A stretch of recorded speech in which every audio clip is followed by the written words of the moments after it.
Hi, everyone. Good afternoon, and welcome to the second edition of the Asia Solar Energy for Climate Change Conference, a platform dedicated to harnessing the power of renewable energy in our fight against climate change.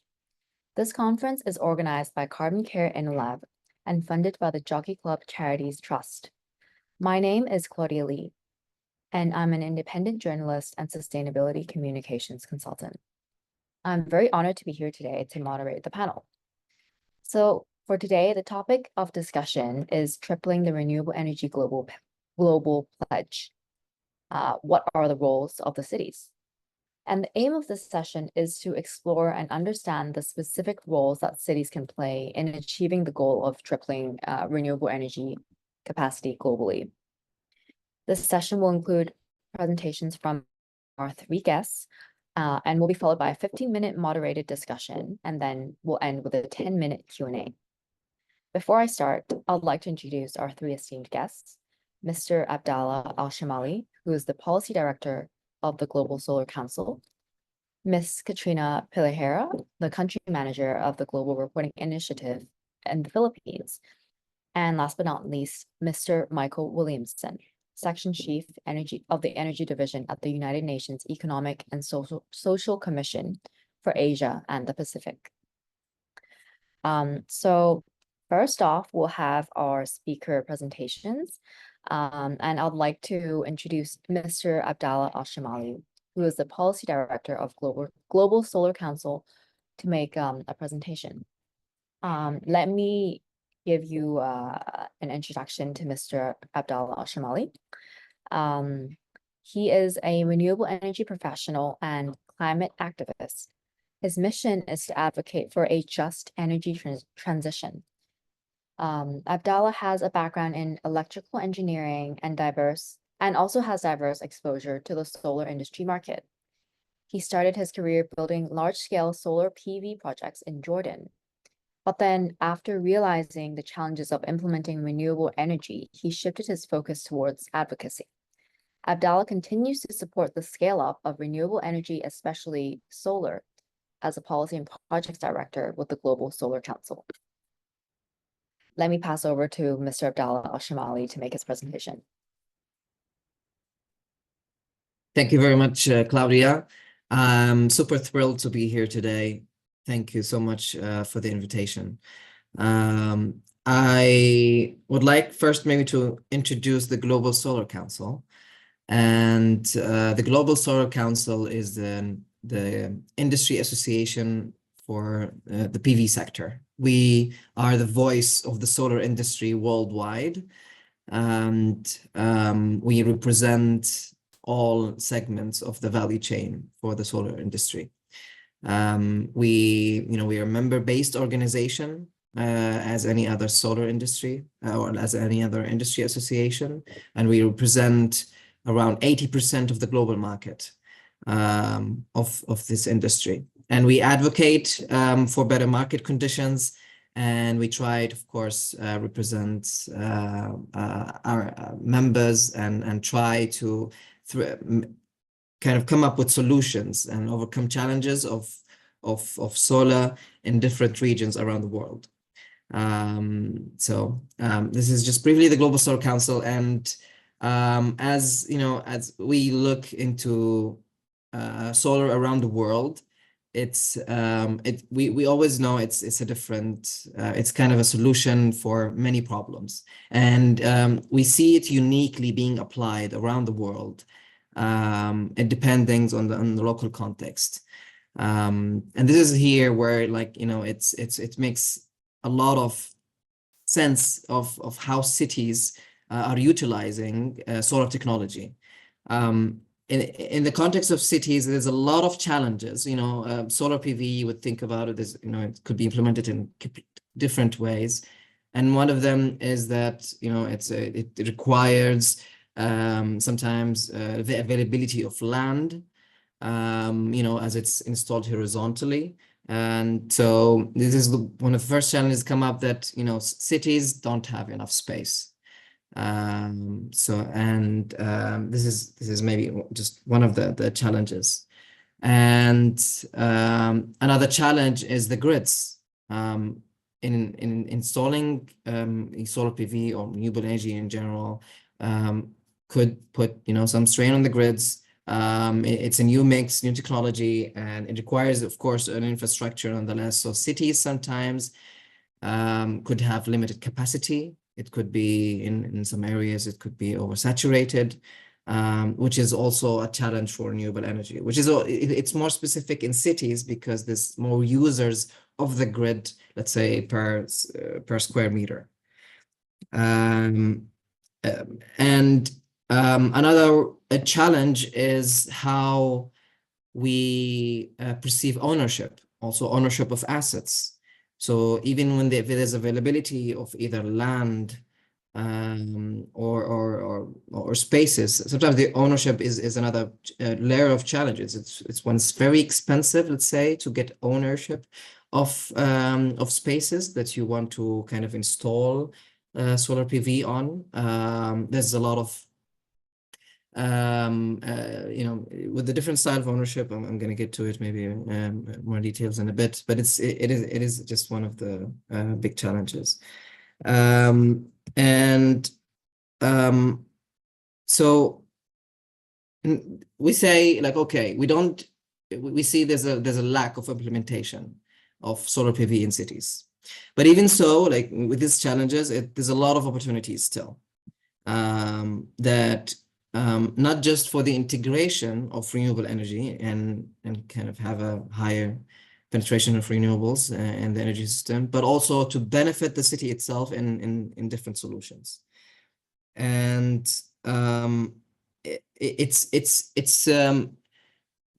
cities become here important because they have agency over kind of their own areas, not just like on a national level.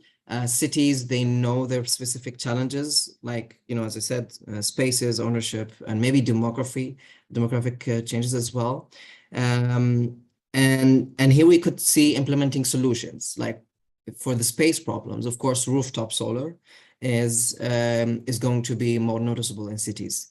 Rooftop for commercial, for industrial, and for also residential. And even when rooftops sometimes not ideal, we see some cities apply innovative solutions like balcony solar PV. You can see it in Germany and maybe other European cities. We see things like energy communities or space sharing, where like a couple of people could pool some their energy consumption and try to install it in some place, just as a place to do it. We have energy cooperatives starts to install, like as well, like as communities start to kind of cooperate on such solutions. Cities could also the public spaces, and like some public spaces, either was like garages, public buildings, even bridges, other public spaces could be utilized for this. But this is, of course, needs a city will and able to do that. It also opens like room for innovation with solar. You could integrate electric vehicle charging for like buses, for public transport. You can integrate what we call building integrated PV, which is just installing solar cells in your windows or in your building facades, kind of infusing it with the local architecture. And even sometimes solutions like wheeling could also benefit cities.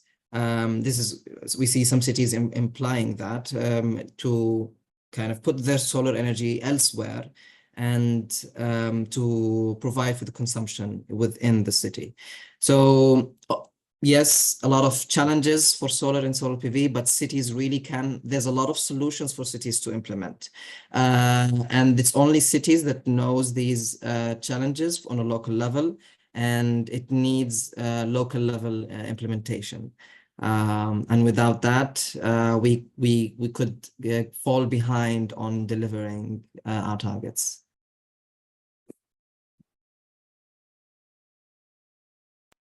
Thank you so much, Abdallah, for sharing, the different opportunities and problems existing currently when it comes to the implementation of solar in cities. I think that definitely, even though this goal has been set, if we're not able to implement it, that really it is a huge obstacle. So it is also good to hear that there are solutions that people are already working on, like even including technological solutions and solutions like cooperatives. And I'm sure that our two other speakers will also have things to add on this point regarding challenges and opportunities. So thank you so much for your presentation, and I'll introduce our next speaker, Ms. Katrina Pilahera, who is the country manager of the Global Reporting Initiative in the Philippines. So Ms. Katrina Pilahera is a licensed chemical engineer, and she currently serves as the country manager for the Global Reporting Initiative in the Philippines. She has substantial experience in sustainability reporting and consulting, where she led the end-to-end development of sustainability reports across various sectors. Her area of expertise includes, but is not limited to, greenhouse gas inventory and management, carbon sequestration, and plastic neutrality. I'm very happy to have Ms. Katrina Pilahera with us here today, and I'll leave it to her to speak to us more about her initiatives. Thank you, Claudia, and thank you for having me here today, for having GRI be part of this, I think, very important, forum. I think it's very important to talk about what's going on when it comes to, battling the climate change, and I think renewable energy is one of the best ways to actually do that. And of course, good afternoon as well to my co-panelists, Abdullah and Michael. It's nice to connect with you through this forum. And hi to our audience. I don't know if any one of you here have heard of GRI, or the Global Reporting Initiative. I'm not entirely sure as well if they can do a reaction, but I think I could see it if they could raise their hand via Zoom.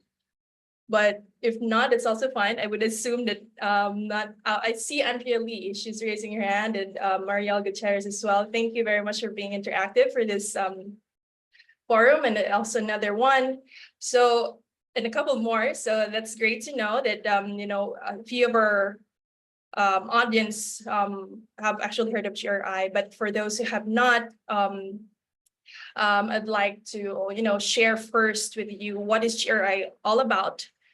GRI, or the Global Reporting Initiative, we are an international standards organization, and basically what we advocate for is transparency and accountability.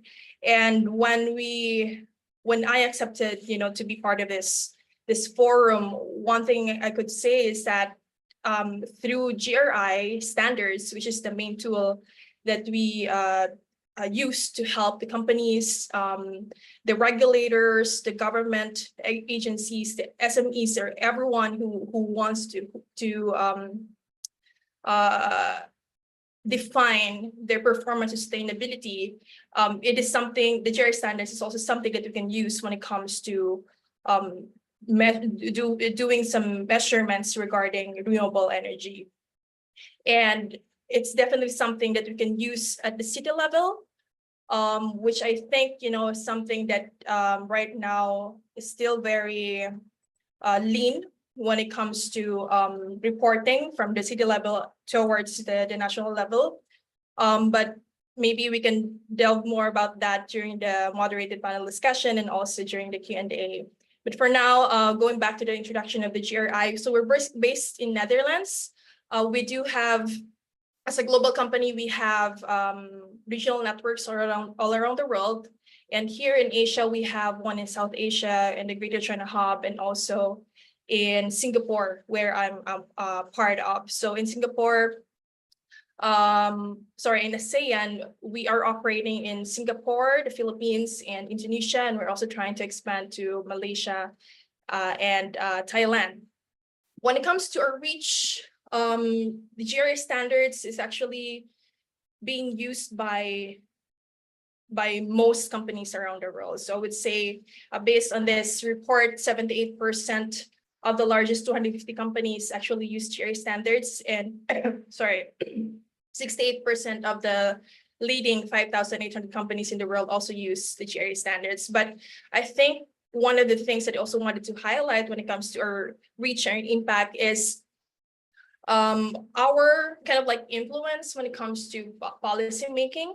So GRI standards is not a mandatory standards. So companies or everyone who wants to report on their sustainability performance, they use it on a voluntary basis. But with our works with the regulators and the government agencies, we're able to somehow, kind of like creep into that discussion of policies. And I think that's really a very important line of our work, because although we work on the ground, at the ground level with the companies, enterprises, universities, and everyone, to kind of like build that capacity when it comes to sustainability reporting, when it comes to defining their performance, their impact on sustainability. We also recognize the importance of having that kind of like pressure from the top, so meaning from the regulators, and just do kind of like a sandwich approach, working side by side from bottom up to top down. So as of today, if I'm not mistaken, we're able to, there are about 170 policies around the world that refer to or require the GRI standards in their sustainability related policies. Now, when it comes to, as I alluded to earlier, a GRI helps in kind of like battling climate change, as aptly put also in our topic today, tripling the role of the cities and tripling the global pledge. For GRI, it all boils down to reporting.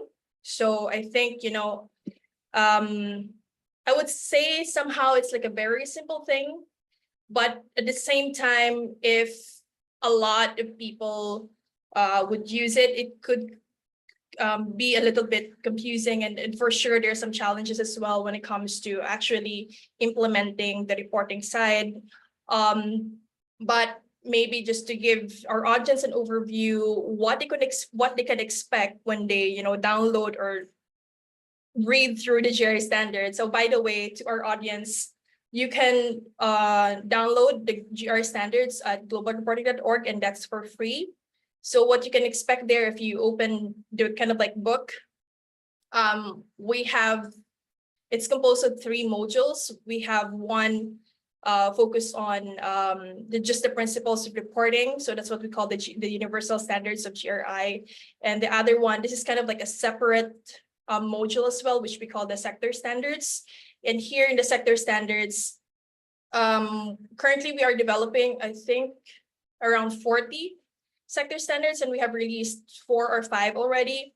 For this one, we are focusing first on high intensive or high impacting, kind of like negative impacting industries, such as the oil and gas, the coal industry, mining, and also agriculture and agricultural fisheries. So at least those 4 are already out for everyone's use. And the other one would be, I would say, kind of like everyone is more familiar of, would be the topic standards. And for that one, we have 31 topic standards. And among these topic standards, the ones that would relate the most to our topic today would be our topic standard on energy and also on emissions.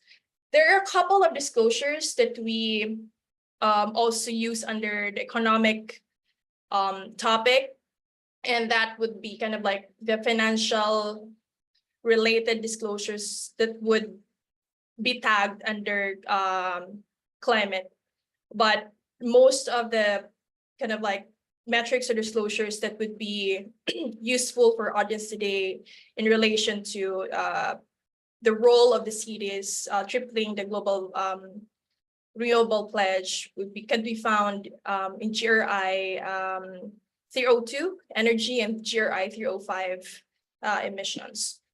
Now, just going beyond talking about the standards, I'd also like to jump into one of our main program that we launched last year. It's kind of like an office that we based on in Singapore, which we call the Sustainability Innovation Lab. So this is founded by GRI, and our sole convening partner for this Sustainability Innovation Lab is ISB. I don't know if our audience here have also heard of ISB, but it's also another sustainability reporting standards that just came out 2 years ago or 3 years ago. If I'm not mistaken. But the Sustainability Innovation Lab, the whole idea of establishing it is to support effortless adoption of sustainability reporting for all. And under this innovation lab, we are focusing on 4 research platforms. So one on interoperability, one on accountability and assurance, another on SMEs, and the last one would be on public sector. Right now, most of our efforts are actually on interoperability and SMEs, but just to tell you also what we have in store for the public sector, because I think this is where our topic for today could be connected the most, is that at least for me, this is like an ASEAN program that we have, an office that we have, but we also have, this also cascades to in-country level programs. So at least with me, how I envision it for the Philippines is to, support the public sector more when it comes to their capacity to actually understand the metrics and disclosures relating to, say, energy and emissions, and not just at the top level, but also at the local government level. For our audience, I'm not sure who among here are from the Philippines, but for everyone else, so in the Philippines, how it is structured is, well, first and foremost, Philippines is an archipelago, and we have a lot of regions, and we do have like a national government, of course, but then that kind of like power is also devolved into each of their jurisdictions per region. So well, I guess later on we can also talk more about that, because it's one of the challenges here in the Philippines in terms of cascading the policies and making sure that the implementation are aligned with the envisioned policy. But all in all,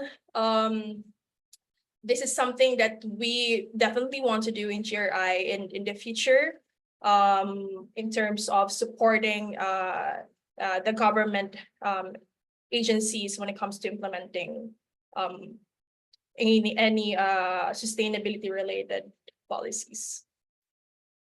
Thank you, Claudia. Thank you so much, Katrina. Yeah, it was very interesting to hear more about the GRI's initiatives and different standards, like sector standards, as well as topic standards, and how that relates to the goal of tripling the renewable energy capacity across the world. And it's really also great to hear that part of GRI's goal is to continue to support governments in understanding metrics and disclosures for energy emissions, because I think being able to read into the statistics is the key to really implementing and adapting the goals to transition to a renewable energy future. So thank you so much for your presentation. And last but not least, we have Mr. Michael Williamson presenting to us today. He is the section chief of the Energy Division of the United Nations Economic and Social Commission for Asia and the Pacific. Michael Williamson is section chief, and he began his UN career in India in 2013 as the head of ESCAP's Asia and Pacific Center for the Transfer of Technology. Very long words. Michael's experience over the past 25 years covers the private sector, government, and international organizations. And his focus is on sustainable development, energy, technology, and climate change. So I'm very happy to have Michael with us here today, and I'll pass it over to him to speak to us about his experience with renewable energy at the UN. Okay, thank you very much, Claudia. Now you make me feel very old with that introduction. But anyway, it's a great pleasure to join you, and thanks very much. It's an honor to join you and the other panelists at this really important session. So for those of you who don't know very much about ESCAP, ESCAP is the UN's Regional Commission for Asia and the Pacific. So in other words, it's the UN's development arm in Asia Pacific. We have about 53 member states, and we work across all of the SDGs. In my particular case, really focused on SDG 7. So I think the topic of this discussion we're having today is a really important one, the role of cities. I mean, if we think about cities, you know, by the middle of this century, most of us in the Asia Pacific region will be living in cities because we're the fastest urbanizing of all the global regions.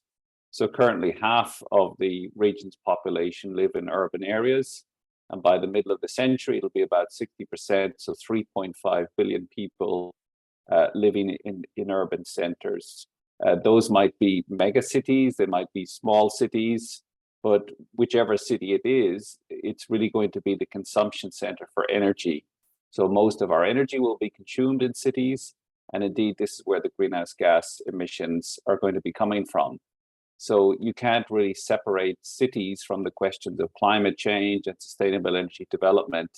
These things are deeply interlinked.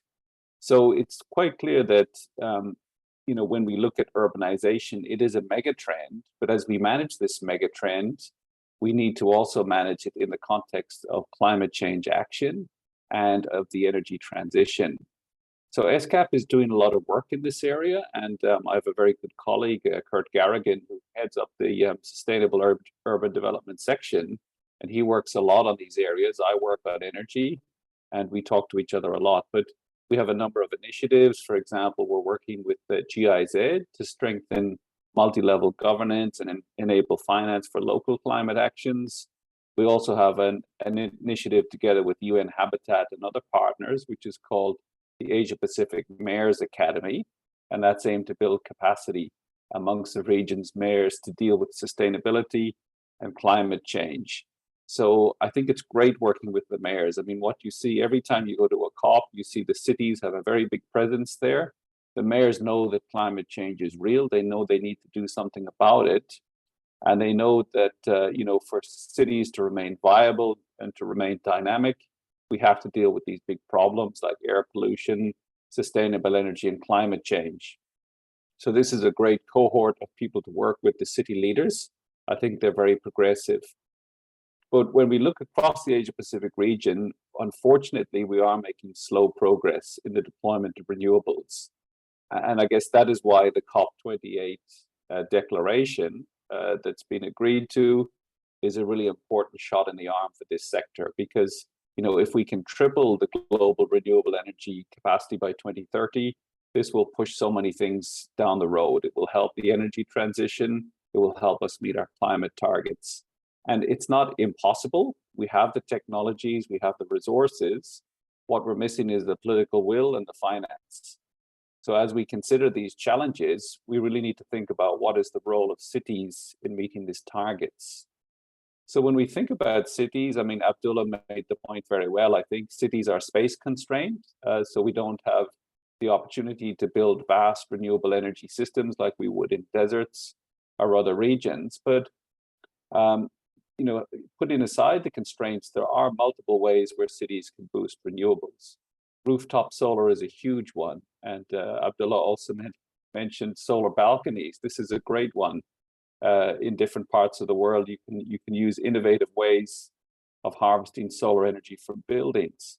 I think rooftop solar is one of the really exciting things. When it started many years ago, people thought it was quite a niche market, but in fact, if you look at Australia, they've just crossed 20 gigawatts of rooftop solar. So I'm not talking about utility scale solar in the desert. I'm talking about simply rooftops has reached 20 gigawatts. And that's about 11% of Australia's total electricity supply is coming from rooftop. So I think the cheapest energy in future will be coming from your rooftop. And that's something we need to look at very seriously. But also there's things such as waste to energy. That doesn't have to be large scale, like it can be small scale through integrated resource centers, which can be in your neighborhoods or in small districts. And they can produce both compost and refuse derived fuel from organics. I think geothermal heating is also a really interesting one. The city of Ulaanbaatar in Mongolia just had a major study done by IRENA, which looked at opportunities to replace the coal that's used in Ulaanbaatar with geothermal heating. We can also look at passive use of renewables. This could be in the design, the solarization of buildings, looking at passive solar in order to heat buildings. But also, I think when we think about cities, there are a lot of large energy users there. For example, the public transport operators. And what they can do is contract renewable energy. So they have an annual procurement process where they say we want so many megawatt hours of renewable electricity, and they can actually purchase that from power producers and incentivize the development of new renewable energy systems that might be outside the city. So there's some, big ideas there and some smaller ideas. Some of these things can be done by the municipal authorities, some by private companies, and others either by private citizens. But what's really important is that the municipal authorities have policy levers which they can use to drive these changes. And those kinds of things include planning and zoning, tax incentives, but also simply leading by example. I mentioned the fact that mayors are very visionary.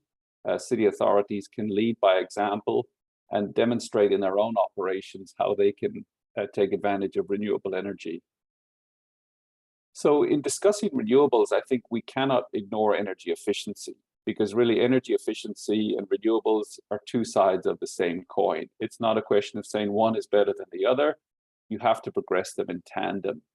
And when you look at cities, particularly those that are expanding and doing lots of greenfield developments, there's huge potential there for energy efficiency and avoiding the kind of energy and emissions lock-in.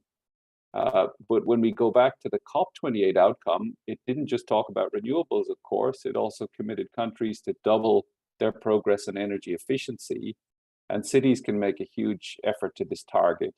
If we think about green buildings, we think about energy efficiency codes, district cooling systems, district heating systems, indeed precinct-based sustainable urban design. So not just let's build a better building, but let's design the whole precinct in an integral way for sustainable energy.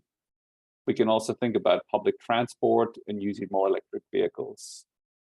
There's also things like the urban heat island effects. We can reduce those effects through planting more trees, having green spaces, and what are called nature-based urban solutions. If we can put these in place, we actually reduce energy demand and provide more livable communities. So there's a whole body of work in terms of sustainable urban design, which I'm not an expert in, but I'm interested in. I think it's a really interesting field. But when we look at many of these solutions, there are huge co-benefits. And one of the key of these co-benefits is improved air quality, because so many of the cities in our region have the worst air quality in the world. And so many millions of people wake up every morning and they breathe air which is worse than the recommended WHO limits. So this is a really important co-benefit of doing better on renewable energy and energy efficiency. And I think while we're talking about the SDGs, we also have to think about inequalities. So inequalities is an issue that runs through the entire 2030 agenda, because the tagline of the agenda is leave nobody behind. What that means is that as we develop, we can't forget the needs of the most vulnerable people. And I think if you go to cities, you actually see inequality staring at you in the face. You see people who might live in slums, you see people who might be homeless. The inequalities cannot be hidden in cities, so it really brings it to the front of mind. Many of the cities that we're talking about in Asia Pacific, particularly the mega cities, they're home to slums. And in those slums, many of the inhabitants might not have the basic access that we all enjoy to modern energy services. So that can be electricity, it can be clean cooking. And ESCAP data shows that while we're making progress on clean cooking across the board, it's actually in urban areas where it's stagnated. In other words, every year, we're not improving the rate of access in those urban areas. So it tells us that there are some unserved populations in the urban areas that are very hard to reach. So we need to think about what's the role of renewables in not just providing access to clean cooking through things like electric cooking, but how can solar power assist those and provide electricity and provide better lighting and other services. One of the challenges, of course, is that I mentioned the example of Australia. One of the success models of Australia is that people tend to live in houses that they own. If you live in a slum, it might not be so easy. If you're renting, there's other challenges. So we need to think about business models that break through some of these barriers. So just to wrap up, as I know time is short, I think I've pointed to the fact that we have this huge challenge of scaling renewables. And this challenge is so big that we need all of the sectors to participate. And so that's why cities can't be bystanders in the process. They have to be an integral part of the solution. And I think that the city authorities can contribute a lot to the renewables development story, but also they'll be the direct beneficiaries of the positive changes. So all of the things that we see emanating from the development of renewables in terms of better cities, better places to live, more economically productive, more livable, these are real tangible benefits that cities can experience. So thanks a lot for giving me the time to share the thoughts, and I'll pass back to Claudia. Thank you so much, Michael, for sharing your very insightful points about the potential in the cities of implementing solar, as well as some of the very material issues that cities also need to think about in terms of how to equip those who are perhaps underserved, as well as the space constraints. I think all of these points are very, very relevant. And I love the point you mentioned about the co-benefits, because sometimes when we focus on the goal of tripling renewable energy, like we forget that ultimately we also want to serve, the communities living in the cities, and the co-benefit of better quality of living and quality of air is a very, very important incentive for governments and municipalities to really focus on it, and for citizens to also push for these policies. So I think that's a very, very important point. Thank you so much. So the next part, we have around a 15-minute moderated discussion where we'll discuss some points about the challenges and opportunities of tripling renewable energy globally. And then we'll move on to questions. I see that there are some questions already by some of the participants, so I'll pick out a few and then ask our panelists later. So in this part, I think there are a few really interesting points, and I actually wanted to start with the idea of the land availability that Abdallah first brought up. And and this question can be for one person or for all panelists to answer if they have something to input. And that's when it comes to land availability, our current solar panel, like the current lands where solar panels are built, mainly like publicly, the land of public land, and if so, is the government, are governments in the Asia Pacific making more public land available for building solar panels? Does anybody have any thoughts, any case studies that they would like to share? I could jump in, Claudia, just to kick off the discussion. I think this is a big challenge, right? Because particularly where we have high density urban forms and we have tall buildings, it becomes much more complex to do rooftop solar in the standard way that we would like. Singapore is planning to do a lot with solar, actually. And one of the solutions is to use floating solar, and that can be done in the harbor areas, in the marinas, and so forth. But I think floating solar can also work in water reservoirs. So cities have all of this infrastructure that's needed to provide services, and in many cases that provides some land that's not particularly well utilized or can be better utilized for solar. So that is one of the challenges. The other technology that can be looked at is using the kind of aerial survey to do a 3D map of cities. And so you can generate shadow patterns and kind of determine which buildings are more suitable or less suitable for solar using some of these LiDAR mapping tools. Thanks. That's really interesting. Yeah, the idea of using floating solar, I think, is becoming more and more popular, especially in Asian cities where there's limited space. Another I can also like come in and like just compliment Michael's input that there's like multiple ways you can connect to the grid for self-consumption. So just to incentivize consumers to kind of mobilize private finance for once, but also like for consumers to find ways to procure their consumption from renewable energy. If they don't have rooftop access, they don't have enough rooftops, they can think of how they can use a private land somewhere else. And this is what you refer to as wheeling or sometimes virtual net metering. So it's as if it's like they have their own system on their rooftops. So whatever's generated there, it's accounted for them. As you know, as just like as if it's just net metering. So this is one of the solutions that could be for like not availability in land in the city itself, where they can procure it from anywhere else in the country, and then just drag it along the grids. Wow, that's really interesting. So this option is called wheeling. Yes, wheeling, virtual net metering. Yeah. And I think when it comes to tripling renewable energy, apart from producing and procuring it, I think the storage of it also is very, very important. And having enough storage space so that it's mobilized whenever it's needed is equally as important, and that comes down to efficiency. Are there any energy efficiency technologies, especially in particular to storage, that you know of that can really help to propel the acceleration of the energy transition and renewable energy transition?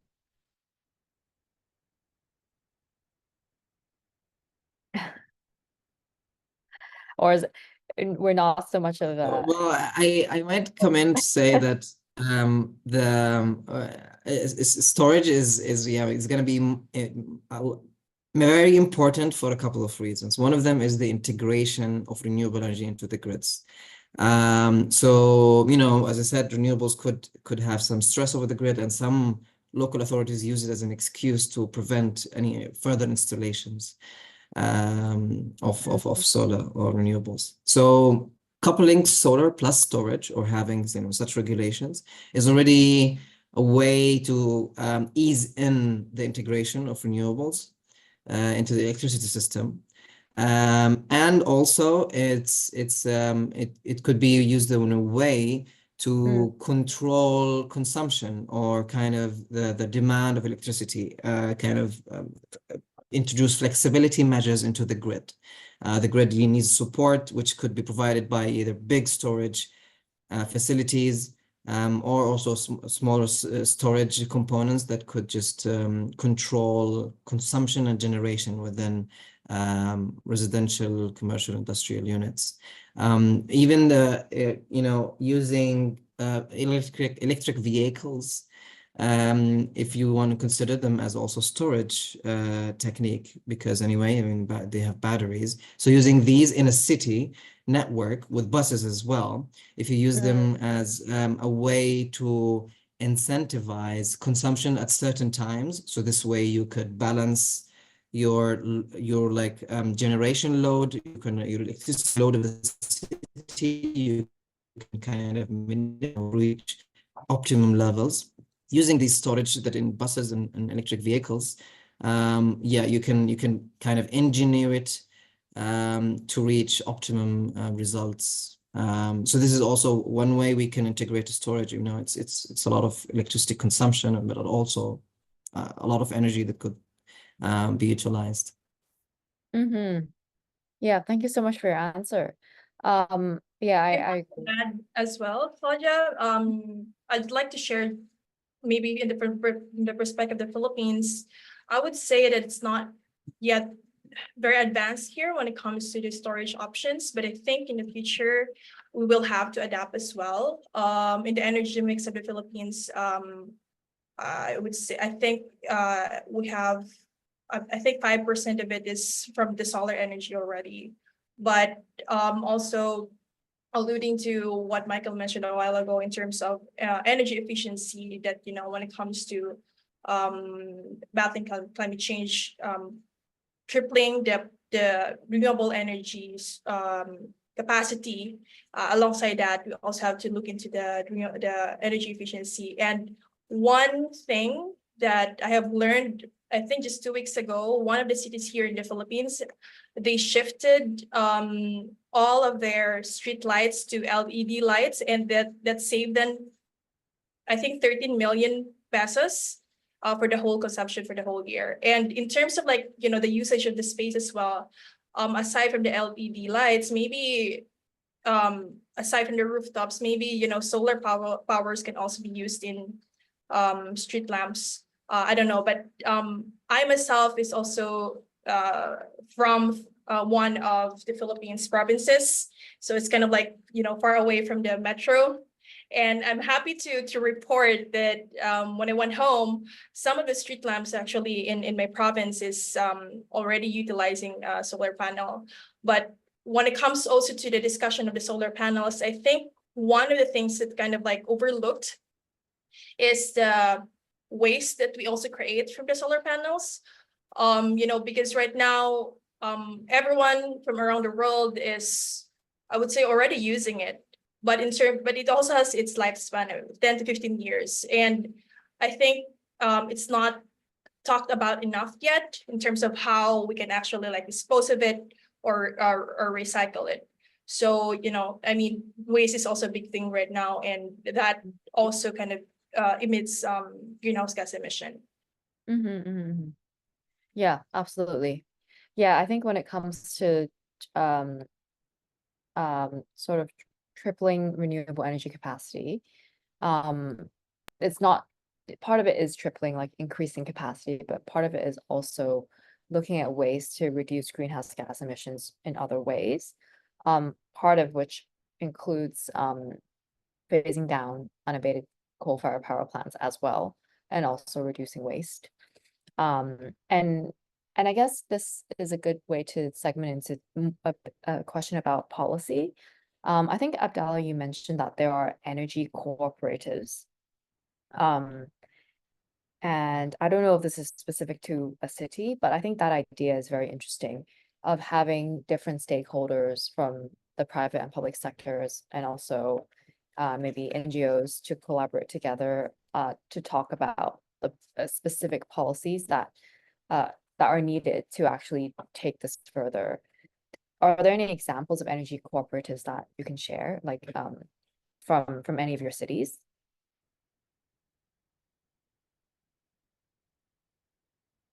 Well, I know only an example of an energy cooperative in a village in Germany. Now, this is the one that just comes to mind. There's a lot of that also in cities. There's this one in a village called Feldheim in Germany, and this village is using 100% renewable energy. They created a cooperative, the residents of the village created cooperative that to source renewable energy for the entire village using they use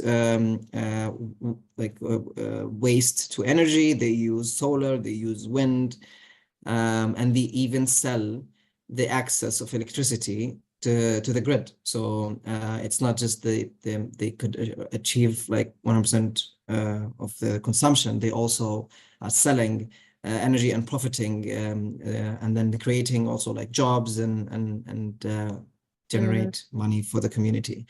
In specifically for cities, cooperatives can be made in especially if there's shared rooftops, for example, with ownership of a rooftop could be a bit tricky if you want to install solar panels on it. So cooperative is a way where the owners of the building can have a cooperative to kind of build renewable energy benefiting the entire unit, the entire building. And this way, the residents, they come together, they install one project, it's also co-investing, so it's also even easier for the individual to access it. This is one of the more just ways of how people could be part of this energy transition, be part of the tripling. Is of course by this kind of cooperations, and then this way you solve multiple problems, the problem of finance, the problem of space availability, and it's even a way to bring the community together through unified through renewable energy. Yeah, that's a really, really interesting project actually. Thank you so much for sharing. So we're actually nearing the end of the moderated session. Do any of the panelists have questions for each other, maybe? If not, if I may, Claudia, just to expand on a point made by Abdullah, I think this is a really interesting area, because in the traditional way of thinking is that, okay, if you want to have solar power, you have to physically put it in your roof. But we're now into an era of more sophisticated technologies such as blockchain. So you could actually have a group of community residents who could put a PV system in a field, and through blockchain, their sort of 2 kilowatts or 5 kilowatts can be linked to their own house consumption through this distributed ledger technology. So in Bangkok, for example, there's a precinct where there's 3 separate buildings, each of which have a PV system, and they're trading energy with each other because their load profiles are all different. And at one time, one building might be empty and it's generating solar energy, but the building next door is purchasing energy from it.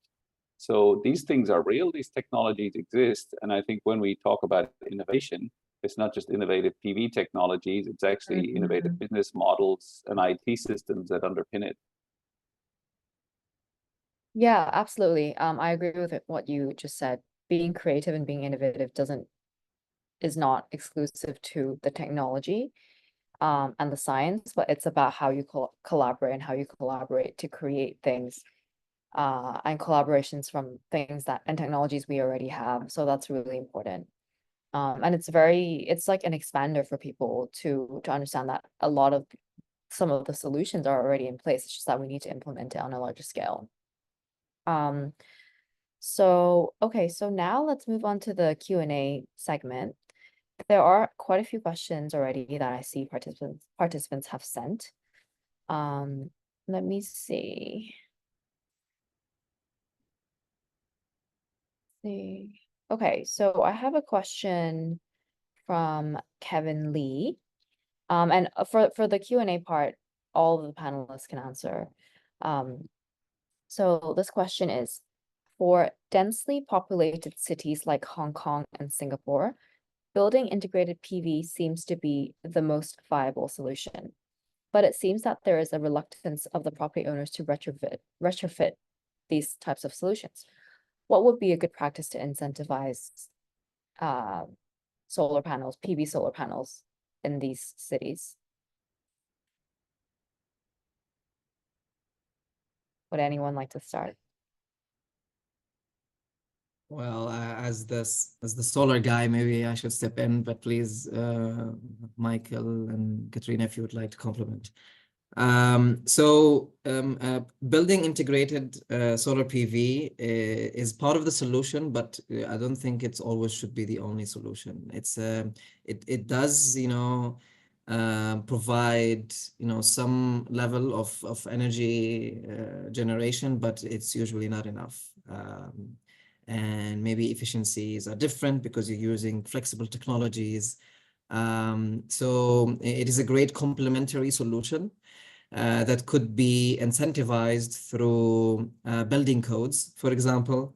You can always have a kind of like a mandatory approach to energy efficiency and renewable energy in new buildings or retrofitting. So having building integrated PV is part of that. And so yeah, mainly it's usually through building codes and also kind of just training construction companies and knowledge sharing about it, because it's not really like that common that people know what it is, how to implement it. So this is also another way to do it, both to installers, to construction companies, but also to consumers, building owners. Thank you. Just to add to that, Claudia, I think it's a real challenge in places like Hong Kong and Singapore, where there's a great amount of urban density, but also being close to the equator, the sun is quite high in the sky. So the idea of using solar balconies or building integrated facade technology is a little bit more difficult. I think one of the big applications for PV is these big industrial roofs that you see in many cities. You probably don't see a lot in Singapore or Hong Kong, but certainly in Bangkok and other cities, you see very large warehouses springing up, and industrial centers, factories, logistics centers that have very large roof space. And often those facilities themselves use a lot of electricity. They might have vehicle fleets in some cases, which could be electrified. And that solar PV application is actually a very low cost way for them to get their electricity. And what's stopping them, I suppose, is the fact that there may not be a great level of awareness. There might be a capital shortage. There might be a lack of financing options, because of course they're very capital intensive.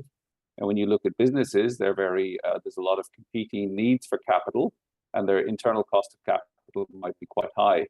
So I think with a couple of progressive policies and maybe capital incentives, you could really unlock a lot of solar on these kinds of big industrial type buildings that would work very well in Southeast Asia, for example.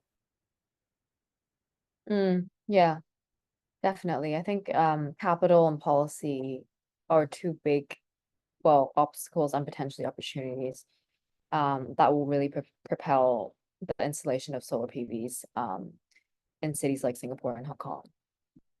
So we have another question from Mariela Gutierrez. And she says that a significant portion of cities is characterized by informal settlements, or otherwise known as slum areas. So she has two parts to her question. How can we ensure that these informal settlements will not get left behind in our pursuit of transforming to renewable energies, especially knowing that these are cities with vast inequalities between the slum areas and the more economically progressive areas of the city? So I think to summarize, her question is really, I think this was mentioned by Michael as well. Like, how do we make sure that the sort of in between areas that are not as economically equipped can also not be left behind when it comes to the renewable energy transition? Yeah, I tried to answer that one, Claudia. It's a tricky one, because obviously there's a lot of factors at play here, and I'm really thinking from the energy side of the equation. I'm not really an expert in the urban settlements area, but I think informal settlements face a lot of pressures. I mean, they have a lack of financial resources. Often their neighbors don't want them there, and there's a lot of pressure from property developers to kind of get access to the land that they're on. So they do face a lot of challenges, but at the same time, there's a huge amount of innovation happening there. I mean, you see a lot of great ideas springing up. You see, obviously, solar panels pop up. You even see solar skylights. In the Philippines, there's a technology to use these water bottles combined with a PV panel to provide daylight, but also night light. So there's a lot of innovation happening there. I think we have to really think carefully about how governments can provide better services to people living in informal settlements, including in the energy sector. And that involves helping them with their clean cooking, particularly using electric technologies. And by replacing fossil fuels for cooking, you actually save greenhouse gas emissions. So there is a role there for voluntary carbon markets to help fund some of these electric cooking technologies, which is happening in many rural areas, but perhaps not so much in the urban areas. If I could add some insight as well. Like Michael, I'm not also an expert when it comes to rural areas and also inequality as a whole. But I would say, from what I know here in the Philippines, there are some practices. I think some government agencies also that they actually go into these areas and, try to capacitate them in terms of doing this like best practices that they can do at the household level. At the same time, going beyond that, when talking about policy, I think what we have come across last year when it comes to national agreements, having the loss and damage fund hopefully rolling soon, especially in the developing countries, that would really help when it comes to ensuring that no one's left behind. Because aside from making sure that there is a just energy transition, there's going to be like an inherent loss and damage that will be happening because of climate change. And that is, I would say, also needed by the people from the slum areas. And they have to be protected by it, by having this fund, by having this financing mechanism ready for them once it's needed. But all in all, like here in the Philippines, we have a policy on green jobs. So I think, if I'm not mistaken, if I remember it correctly as well, I've heard from someone that they actually do go to the slum areas to do that. And talking about, the vulnerable segment and cities, once again, I'd like to highlight as well that when it comes to talking about, businesses being part of the cities as well, the vulnerable segment of that kind of like world would be the MSMEs, and especially micro, small, and medium enterprises, and especially for the micro enterprises, some of them are just using their houses to, get into their business. So I would say we cannot really divide the micro enterprises, for instance, with their residences. So having this kind of like awareness raising when it comes to sustainability, when it comes to what they can do, for instance, to be energy efficient, it has to be really more inclusive than how we've been doing it in the past years. So yeah. Yeah, definitely. Thank you for sharing that. It's always interesting to hear about different local initiatives that are happening, and because it's sometimes very, very context specific. So sometimes hearing about specific initiatives can also inspire people from other cities to think in a different way. So it's great to hear what the Philippines specifically has been doing in this area. Thank you, Katrina. So it actually has already been over a little over an hour, and it comes to the end of our panel discussion today. And I'd like to thank all of the three panelists for the very insightful session and for taking the time to present the initiatives you are working on your organizations, as well as taking the time to answer these questions from our participants. I think that clearly there are technological, economic, and financing and social challenges when it comes to tripling the renewable energy capacity to meet the 1.5-degree goal. But then, as all of you have pointed out, there are a lot of opportunities and a lot of solutions that are already being implemented. And this is a very multi-stakeholder, multi-level circumstance that requires collaboration on all levels. So I'm sure that with all the work that you are doing and continue to do, that will also help to accelerate the transition on a local, global, and on a local, national, and global scale. So thank you again. And I'm sure that Mr. Abdallah Al-Shamali, Ms. Katrina Palahera, and Mr. Michael Williamson will gladly answer or connect and share the expertise with participants if they officially reach out on LinkedIn. And thank you so much for today, for your time.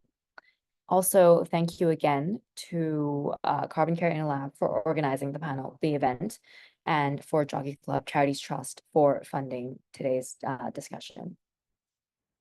Thank you. Thank you. Thank you. Thank you. Thank you very much.